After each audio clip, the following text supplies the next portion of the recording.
ধন্যবাদ সবাইকে। আপনারা দেখতে পাচ্ছেন বাংলাদেশ নামে একটি বই আমি লিখেছি এবং এই বইটি ঘোষণা করেছে চারু সাহিত্য প্রকাশনী। এই বইটি প্রকাশিত হয়েছে অমর একুশে বইমেলা 2026 বইটি পাওয়া যাচ্ছে।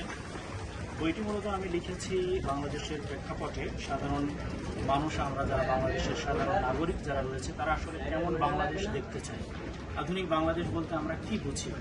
যে বাংলাদেশের সাধারণ মানুষ, গরিব মানুষ, খেটে খাওয়া মানুষ তারা স্বাভাবিকভাবে ভালোভাবে জীবনযাপন করতে পারবে, এটাই আমাদের সকলের প্রত্যাশা। এবং এই লক্ষ্যে মূলত এই আধুনিক বাংলাদেশ নামক বইটি লেখা, যেখানে সম্প্রীতির বাংলাদেশ, সাম্প্রদায়িকতা থাকবে না, সবাই সম্মিলিতভাবে শান্তিতে বসবাস করবে, যেখানে দুর্নীতি থাকবে না, যেখানে খুন থাকবে না, ধর্ষণ থাকবে না, ডাকাতি থাকবে না।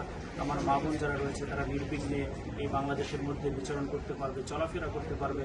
এবং আসলে কতটুকু পরিমাণে মানুষ আমাদের আচরণে আমরা উন্নতি হলে আমরা তখন বাংলাদেশের মানুষকে আধুনিক মানুষ এবং আধুনিক বাংলাদেশ বলতে পারি। এই বিষয়গুলোই মূলত আমি এই বইটিতে তুলে ধরার চেষ্টা করেছি। আমি একজন অ্যাডভোকেট, আমি মালয়েশিয়া আইআইএমে পিএইচডি করছি। পিএইচডিকালীন অবস্থায় আমার মনে হলো যে এই বিষয়গুলো নিয়ে কিছু দেখা দরকার। যেমন মালয়েশিয়ার যারা বাংলাদেশের প্রবাসী যারা রয়েছেন তারা ওইখানে খুব মানবতার জীবনযাপন করেন অনেকেই, কিন্তু আমাদের দেশকে যদি সঠিক নেতৃত্বের মাধ্যমে আমরা এগিয়ে নিয়ে যেতে পারি তাহলে সত্যিই আমাদের বাংলাদেশ একটি আধুনিক বাংলাদেশ হিসেবে উন্নতি লাভ করবে এবং আমাদের বিদেশে যেতে হবে না এই সামান্য কিছু টাকা ইনকাম করার জন্য, রুজি রোজগার করার জন্য।